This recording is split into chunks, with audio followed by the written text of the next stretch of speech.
Amongst the unique things that we find regarding the story of the passing of the two children of Aaron is that in Torah Shebiksav itself, it says clearly the Hoirah, the lesson that we need to take from this practically. It gives us the instruction that needs to come out of it. Generally, we know that every single matter in Torah contains Hoirahs, lessons in how a person needs to conduct himself. That is the translation of the word Torah. The word Torah is from the word Hoirah, instructions, directives. But regarding many of the stories and different aspects of Torah Shebiksav, we will need Torah Sheba'al Peh in order to help us understand what is the lesson, what is the instruction, what do we take from the story, the pasuk, or the particular word. Whereas in our case, in Chumash itself, it tells us that as a result of the death of the two sons of Aaron, there were two instructions, two commandments that were given, two commands. Number one is what it says back in Parsha Shmini, Yayin v'sheichar al teish, that they were not allowed to drink in wine in a way that is going to get them intoxicated when they come into the oil moed, as Rashi brings in his commentary on Torah, from which we understand that that is something that is obvious from and is forced from Pshutei Shel Mikra. It's taken directly from Pshutei Shel Mikra, that this warning was said immediately after Nadav and Avihu die, because this indicates that what they have done wrong is that they had gone into the Beis HaMikdash, into the Mikdash, in that case it was the Mishkan, Shsuya Yayin, they had gone in after having drunk wine. So that's number one. Number two is in the beginning of this week's Parsha, in Parshas Acharei, where the Pasuk says, Hashem tells Moshe, Acharei Moshe Shnei Bnei Aaron, after the death of the two sons of Aaron, B'karvosom, when they got too close. So the Pasuk says, Daber el Aaron achicha, tell your brother Aaron, and he shouldn't come in at any time into the Kodesh. As Rashi explains the connection between this Pasuk of Acharei Mos, the fact that they got too close to the command of Al Yovei, that Aaron is not allowed to go into the Kodesh HaKadoshim at any time. Rashi says this is like a doctor that's trying to make sure and encourage the person that's ill to behave in a certain way. And he tells him, don't do a certain thing so that you shouldn't die like somebody else, like someone that acted in a particular way that did die.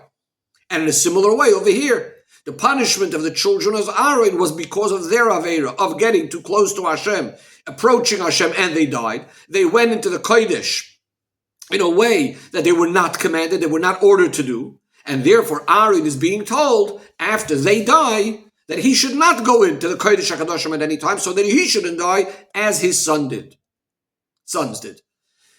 However, says the Rebbe, we need to understand that we find a difference between these two commands. The first tzivui, the one of not drinking wine, says immediately in Parsha Shmini, right in continuation to the story of the death of the sons of Aaron. Furthermore, the Torah actually interrupts in middle of various different commands to Aaron and his children in regards to how they're supposed to conduct themselves on the 8th day of the Miluim, the day that they're going to start the Avodah in the Beis HaMikdash. The Eibishter, Hashem interrupts these commands in order to give them this order not to drink wine. Whereas this mitzvah, and this that we're being told in our parsha, that after they die, Aaron is being told not to go into the Kodesh HaKadoshim at any given time. When does the Torah say this? Only first in our parsha. In other words, the Torah is interrupting over here with a very long pause of approximately 2.5 parshiyos. First, we have all the dinim in Parsha Shmini of the laws of the animals and the birds and all other living things of what's kosher and not. Then we have in the Parshas of Tazria, Mitzorah, various dinim of Tumah. And only afterwards comes Parshas Acharei Mos, where Aaron is being told not to go into the Kodesh HaKadoshim. How do we understand this? Says the Rebbe, the actual fact that Acharei Mos generally comes after the laws of the animals and the birds in Parsha Shmini, and after the dinim of Tumah of Parshas Tazria Mitzorah, that itself we could actually explain in a simple way. And that is that the Torah is going in order over here, milmaila lamata, starting from the holiest and going downwards, all following on from Parsha Shmini. That is, the general idea of the beginning of Parshas Acharei is, of course, the order of the Avodah of Yom Kippur, which, as its name implies, it's an union of kapara, of atonement, as the pasuk says, by Yom Hazeh, Yechaper Aleichem L'Tayir Eschem Kol Chatoseichem. On this day, the Yidden will be atoned for from all of their Averis. Another passage that indicates that once a year they're going to have this Yom Kippur atoning for all of the Averis of the whole year. Says the Rebbe, so now we can understand why the Torah first discusses the laws of the animals and the birds and the Tumah in Parshas Tazria and Mitzorah, all before Parshas Acharei. And that is, again, going in the order of from higher, from Kedusha downwards. That is, in the Parsha is before Parsha Shmini. So, mainly it's discussing things that are directly associated with Kedusha. First, we have the commands of how to build a Mishkan, how to make the garments of the Kohanim. Then we have the Parshas of the Karbonos that are brought in the Mishkan and the Mikdash.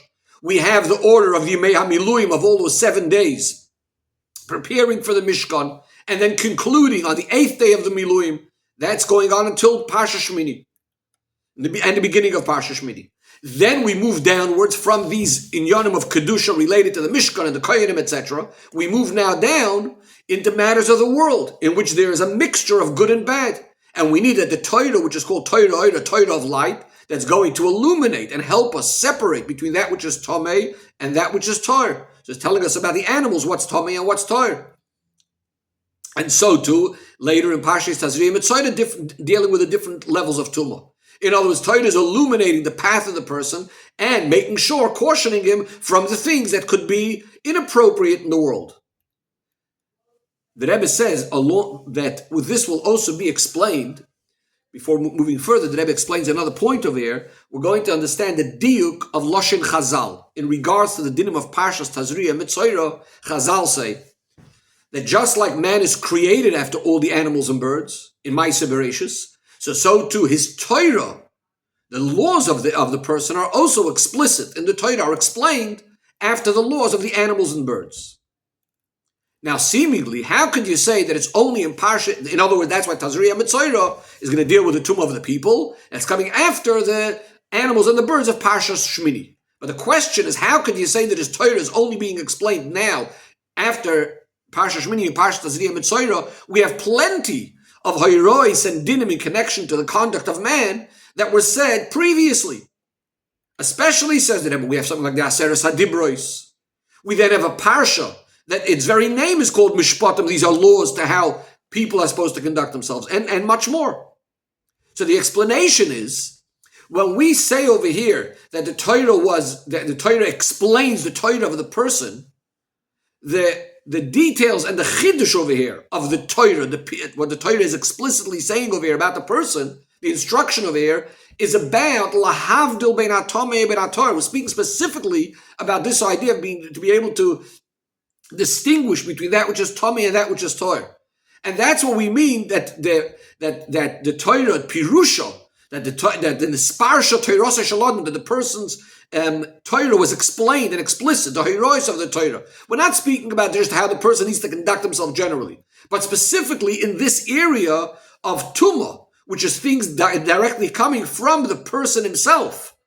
Whether it's a Yoledis, a woman giving birth, or Tsaras, or a Zav, these are all tumas associated with a person's body himself, which the Torah is guiding us and showing us, teaching the person how there needs to be this distinction in those matters that are related to him himself, to his body itself, in the way he was created. We said just like the person is created after all the animals, so too after we discuss the separation, the distinction between kosher and non-kosher animals, we now discuss dinim that are related to the person himself and how he needs to deal with his own tumos. Now moving on again, so we have over here first the dinim of the animals, the birds, and we have the tumos of the people themselves. Says the Rebbe, now we can understand why the parsha of the Avodah of Yom Kippur comes after these laws relating to the animals, the birds, and the Torah of the person, where he needs to have his separating within his own dinim of Tumah and Tara. Because the Chiddush of Yom Kippur is specifically relevant only after all of those dinim. Meaning, after the Torah tells us the heroes of how a Yid needs to deal with the world and the matters of the world, and how he needs to be careful from the things that are inappropriate, and that are Tomei, that are non-kosher, to separate between the Tomei and the Torah. The Torah now comes along and tells us that since it's possible that chas v'shalom a Yid could fall through and mess up, and that some of this negativity, some of these negative things in the world should end up attaching itself to him. So the Torah is telling him now not to give up chas v'shalom, because now comes Yom Kippur. We have once a year that yechaper aleichem l'tayir eschem. So seemingly we had an explanation of why Yom Kippur comes after all these other parshias. But back to our original question, the question is going to be about this mitzvah or this warning not to come into the Kodesh HaKadoshim at any given time. So it's in the context of Yom Kippur, because he goes in on Yom Kippur and he's being told not to go in other times, but the Rebbe is saying this is not going to be enough of an answer.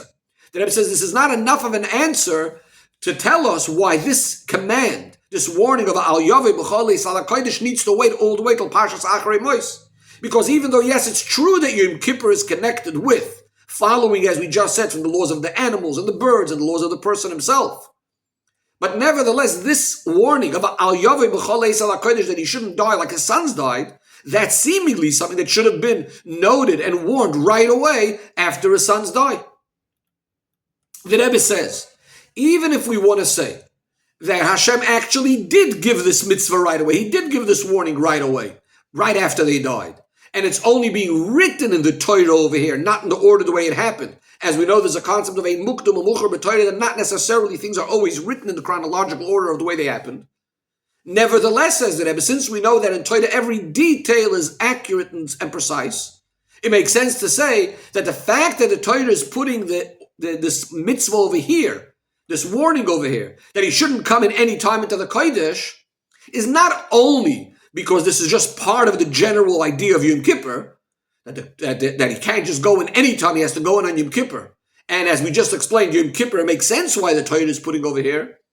But we must say there's something more to it, that even this warning itself, not to come into the Kodesh HaKadosh at any time, in other words, the necessity of this warning not to act like the children of Aaron, somehow specifically needs to come after the Torah told us the laws of the animals, the birds, and Torah Shaladam, the tumas of the person, etc. How do we understand all of this? Says the Rebbe, the explanation is, it's known that the chait, the sin of Bnei Aaron, wasn't chas v'sholem, a sin in the literal sense, but rather, as the Ohr HaChaim explains at length, that what they had done wrong was the fact that they had allowed their dveikus, their excitement, their wanting to connect to Hashem, they allowed it to bring them to what's called klois hanefesh bepoil. In other words, they actually expired, they actually died because of their excitement, yearning for Hashem. As the pasuk says, "B'karvasim l'fnei Hashem vayamusu," that getting so close to Hashem caused them to die. And for them, this was considered a sin. Because even though it's true that a person does have to have the certain chukah, a yearning, a desire, that his avodah should be to such an extent that he's literally getting away from the gashmias, stripping himself from the gashmias. But at the same time, what's also needed is that as he's holding by this level of klois hanefesh, wanting to leave the world, rotzui, running away from the world, at the same time he has to have what's called shuv, being able to return, to come back to the world, not to run away from the world, not to leave the world. He needs to be able to return and do his avodah, which is the avodah of a neshama inside of a guf, in olam hazeh. As the Chazal say, al korchoch atachai, it's against your will that you're alive, meaning you need to be down here. And you need to carry out Hashem's intention of making a dira betachtoinim, to make the world a place for Hashem, a dira lo yizbarich. So that was what they did wrong, having this rotzah, this klois hanefesh, wanting to run away from the world and just to connect to Hashem in a totally spiritual way. However, says the Rebbe, within this itself, there could be two opposite reasons that could be causing a person to want to have this level of rotzah, this level of escaping the world or running up and getting close to Hashem without the shuv, without returning. Why one wants to completely remove himself from the gashmias. On the one hand, one possibility is that a yid, when he senses the haflah, how amazing, how awesome godliness is, or to use the words of the Ohr HaChaim, the ne'imus, the sweetness, arevus, mesikos, the pleasure, the beauty, the sweetness of being close to Hashem. So he's doing everything possible to reach this level of cleaving to Hashem by putting himself in with all of his might, with all of his power to get close to Hashem to the extent of ayamusu, that it lifts him up completely out of the gashmias of the world, and he has klois hanefesh. So that's coming, on the one hand, from one extreme, just recognizing the beauty, the greatness, the holiness of Hashem. it could also be coming from an opposite end, and that is, it's because of what he feels, how lowly this world is. And that's bringing him that he wants to run away with all of his might from being involved with Gashmias, which could distance him from Kedusha, to the extent that he wants to escape. And this feeling causes him that he removes himself completely from the Gashmias of the world, and he has the Rotzu without the Shuv. Says the Rebbe, these two ways are generally connected with the two different categories within Yidden. This is what we call Yoshvei Oil, people that are involved completely in Torah and spirituality. And there's Bali Asik, those that are involved more with work and the world. By a Yoshev Oil, by someone that's involved in Torah, someone that's dedicated to Limud HaTorah and is not involved in working and business and Parnasa, etc. So by this kind of person, we don't really need to warn him and tell him to make sure that he should, in other words, that make sure you don't run away from the Gashmias of the world, from the lowliness of the world. Because this person is lechatchila from the outset, he's not in the lowliness of the world, he's in the world of Torah. What he needs to be told is that he shouldn't make the following calculation. He shouldn't say that because of Torah, because he's living in the world of Torah, he thinks he should have the siratzoi to the furthest extreme. Meaning to say, he might think to himself, since Torah is higher than the world, so there's no way of reaching the emes of Torah, the truth of Torah, the deepest parts of Torah, unless he completely removes himself and lifts himself up higher. And therefore he might think he needs Ratzah, he needs this idea of just running to get closer and closer to Kedusha, remove himself from the guf, go completely higher in the greatest way, Beruchnius, and through that he will be able to reach the emes of Torah. And this is why we need to tell him, we need to warn him. On the contrary, if you want to get to the emes of Torah, to the truth of Torah, then your learning of Torah needs to be in a way of shuv, of returning. Your neshama specifically has to be in a guf. Meaning to say you need to learn it in a way that even human logic, the human seichel of your nefesh hativis should be able to grasp it. As Torah refers to it, Arucha baramache ivarim, the Torah has to be fully inside all of your parts of your body.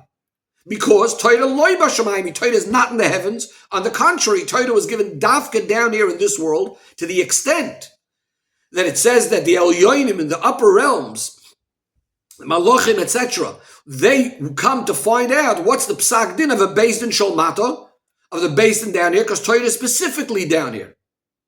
The Rebbe says this is true not only in regards to a halacha, a psak, in a din of nigla de Torah, which there you understand simply that obviously it's mainly down here, because in Olam Yisrael Yoinim, it's not so much shayach, this whole idea of learning things about gashmis of the world, and therefore obviously you'll need to know, even up there Lamato, they'll want to know what is the halacha down here. But the Rebbe says this is true even when it comes to the secrets of the Torah, the mystical part of Torah, which that's what they're learning in the yeshiva up above. And on the contrary, they're learning it even in a greater way than it's being learned down here.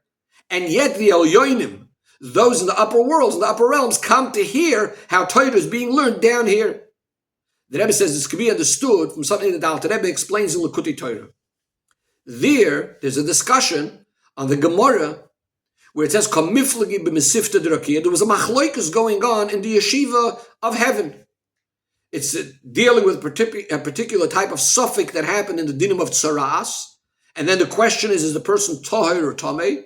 And the Gemara says that Hashem was saying that he's toher. The rest of the yeshiva up above was saying that he's tameh. And then the Gemara says, so who's going to decide, who's going to paskin? Rabba bar Nachmani, who was someone that was down here on earth. The Alter Rebbe explains that their machloikus was mainly dealing with Rosin Doiraisa. It was machloikus more about the secrets of the Torah, the inner meaning of what this tzaras is all about, etc. And nevertheless, even to paskin the inner meaning of that, you needed Rabba bar Nachmani down here, because to decide even in the matters of the secrets of the mystical part of Torah, that too was given to a Yid as he's down here in this world, a neshama b'guf. So again, this is all what the Baal Torah needs to be told. That don't get carried away and don't think that for the emes of Torah you need to go flying up and leave this world. Now when we come to the Baal Asik, to the person that's involved in business and work in this Gashmistic world, for him we need to tell something on the opposite extreme. That is, since he is in the world, So he might come with an argument and a claim, and he says, how could I possibly overcome the challenges of this world? Again, this is different to the Baal Torah that's not so involved in the world. He's not worried about that. And therefore, this person, it's possible that he could come to the maskana, to the conclusion that he does need to have Rotzi in the ultimate way, completely leaving being involved in all worldly matters, because he's afraid that, how is he going to manage? And yet he needs to be told, and no, the whole point is, Shuv, you need to make the Dira B'Tachtonim for Hashem. And since Hashem is demanding it of a Yid, and Hashem only demands what we're able to do, so there's no question about it that Hashem gives us the proper koichos to be able to overcome all of these nisyonos. So the Rebbe says, now we're going to understand the difference between these two commands of not entering the Beis HaMikdash at any time, the Kodesh HaKadoshim at any time, and not drinking wine. And we say they're both coming as a result of the death of Bnei Yarim, but we're now going to see how these two commands are different, and why one is said immediately and one is said later. The first tzivui, the first command is the Hira, that from Mises Shnei Bnei Yarim, of the death of Bnei Yarim, is to the Yoshvei Yoel. The first one is to those that are involved in Ruchnius and Torah. And that is the one, Yayin V'Sheicher Al Teisht. As Rashi also explains, what does Yayin V'Sheicher mean? Not to drink wine in a way that is going to be intoxicating. Now, this is something that's specifically a mitzvah to the Koyanim. In fact, says the Rebbe, although we also learn from here, there also is the idea that a shikar, that someone that's intoxicated is not allowed to paskin a din. But this really is also connected to Koyanim. As it says regarding Koyanim, Yoiru Mishpatech Yaakov, they're the ones that teach, to instruct the Yidden. What's the idea of a Koyan? A Koyan is someone that's separated from the world. They were separated. Huvdalu midarki oilam. They were separated from the world. They're dedicated completely to the avoid of the Beis HaMikdash. And so too, really, on a certain level, this applies to every Yid. Every Yid could be on this level. As the Rambam paskins, that any Yid that wants to dedicate himself, to separate himself, to stand before Hashem, to serve Hashem, and removes himself from the regular things of Olam Hazeh, that he becomes Kodesh Kadoshim, becomes completely holy, and the Eibishter gives him in this world whatever he needs, just like he gives the Koyanim and the Leviyim. So again, we're speaking about a general category over here, which is Koyanim, or generally people that are the Yoshvei Yoel, people that are the people that are involved in Torah and spirituality. These type of Yidden need to be told, Yayin V'Sheicher Al Teisht. What does this mean? Yayin, wine, represents the secrets of the Torah. As it says, Nichnas Yayin, the wine goes in, Yotza Soy, the secrets come out. Drinking wine has a geshmak, has a taste, has a nice flavor. So that means having a geshmak and understanding these secrets of the Torah. The warning is, Yayin V'Sheicher Al Teisht, don't drink it in a way that's intoxicating. Meaning to say that this Yayin, this Geshmak, this involvement in Soidas HaTorah is not allowed to bring you to a state of shikrus, of losing your mind, of losing your metzias, losing who you are. In other words, don't have that rotzui without the shuv. Nadav and Avihu did go in, intoxicated into the mikdash. In other words, by them, this dveikus, this cleaving, this connection to the wine, to the secrets of the Torah, was in a way that it made them lose their whole metzias. They completely expired. That klois nefesh mamish, their neshamas literally left their bodies. B'karvosam l'fnei Hashem vayamusu. And therefore, immediately after they die, this warning comes to those Yidden that are in the category of Koyanim, similar to the two sons of Aaron. Yayin V'Sheicher Al Teisht, don't drink wine, don't be involved in the secrets of the Torah to this extent that it can be intoxicating to lose yourself. Because even the Yayin, even the secrets of the Torah, was given to be specifically down here in this world to Neshamas Begufim. Then comes the warning for the rest of the Yidden, for the majority of the Yidden, which are involved in the world. And they are being told, don't just enter the Kodesh at any time. First of all, the Rebbe is going to explain what do we mean that it's a tzivui to all Yidden if this was just to Aaron, to the Kohen Gadol. So the Rebbe says, even though the tzivui simply is being said only to Aaron, but the general idea is shaykh to all Yidden. Just like the general avodah of Yom Kippur, which is being done by the Kohen Gadol, is something that's connected to all of Klal Yisrael. The Rebbe says we discussed a number of times that when the Kohen Gadol goes into the Kodesh HaKadoshim, he's, so to speak, taking along with him all the Yidden into the Kodesh. On the contrary, the Rebbe says, the main inyan of Yom Kippur in the literal sense, which is a kapara for all sins, is even more relevant to the Yidden that are on the lower levels. And therefore, just like the general idea of Kodesh HaKadoshim is shaykh to all Yidden in this sense, so in a similar way, this warning, the idea of it, the message of it, is really shaykh to every Yid. What does this mean? When it comes the time of Yom Kippur, when a Yid reminds himself on all of the negative things that sort of stuck to him throughout the year. And because of that, that's why he needs Yom Kippur, to purify him, to lift him up al HaKodesh, to lift him up to a holier space. So this could cause in him a desire that I want to stay here the whole time. He wants to be b'chalei al HaKodesh. He wants to always be entering and remaining in this holy space, to completely remove himself from worldly matters and just constantly be in holiness. Says the Rebbe, this is something that specifically needs to be told to us after we know already the Hoirah of Yayin v'Sheicher al Teish, not to drink wine. Because what's being demanded of the Yoshev oil, of the person that sits and learns Torah, Yayin v'Sheicher al Teish, that he should be in a way that's down to earth, not being removed. So that could be understood, because even when he's down to earth, when he's relating to the world, Shuv, there's still no concern that he's going to be schlepped down, that he's going to have a major descent into the world, because he's still only involved in Torah. And therefore we're telling him, fine, don't be rotzei, don't completely leave the world. You shouldn't have b'karvosam l'fnei Hashem v'yamusa, don't be in a state where you're going to lose yourself completely. However, even having said that, when we're speaking about Bali Asakim, people that are involved in work and business who have challenges in the world, and there's more of a concern, the chas v'shalom, they could fall through. So here there could be more room for thought, that maybe it would be better to get closer to Hashem, Yavei b'chalei al HaKodesh, just remain completely always within this holy space and completely leave the world. And that's why there needs to be, again, a separate instruction. And because of the Misas Shnei Bnei Aaron, and this comes in Parshas Acharei, that even the Balei Asakim are not allowed to be in this state of becoming so close that it's going to cause them to die. Al Yavei b'chalei al HaKodesh. Now, even though they're arguing and claiming that since they are in the world, how are they going to be able to manage to overcome all of these challenges?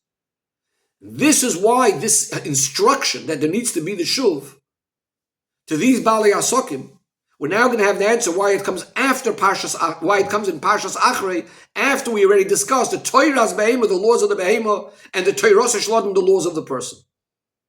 How so? Torah, we said before, means Hoirah. Toiras Behema means that the Torah gave us certain Hoirahs. And when the Torah gives us an instruction, it's in a sinas koyach. It's enabling us. It's giving us the power. It's empowering us. The Torah gives the power to the Yid. With Toiras Behema, the Torah is giving the power to the Yid, the ability of how he can deal with the world, how he can elevate the world. Both the lahavdil, the separation, the distinction, and things that are outside of him, when it comes to the animals and the rest of the world, etc., as well as the lahavdil, the separations, the distinction within himself, as we said before, the Torah of the person himself. So since it's coming after this Torah, in other words, the Torah first gives you the koyach to elevate the world, to deal with the world. So now you definitely have the koyach to withstand all of these nisyonos, and you don't have to be scared of the world. And on the contrary, you can make the world into the Dira Lo Yizbarich. And that's why now it's being told, you were given the koyach already, so you don't have to run away from the world. That's the point. And furthermore, even if chas v'shalom one did fall through, it's only temporary. And in one moment, you could do tshuva. You have the idea of Yom Kippur. You have the advantage of tshuva, the special quality of tshuva. As we know, makom shabali tshuva, in the place of bali tshuva, that even a tzaddik gomer cannot stand there. And therefore, you could go on the secure path to fulfill the kavanah of the creation. Las is lo yizbarech dira b'tachtonim.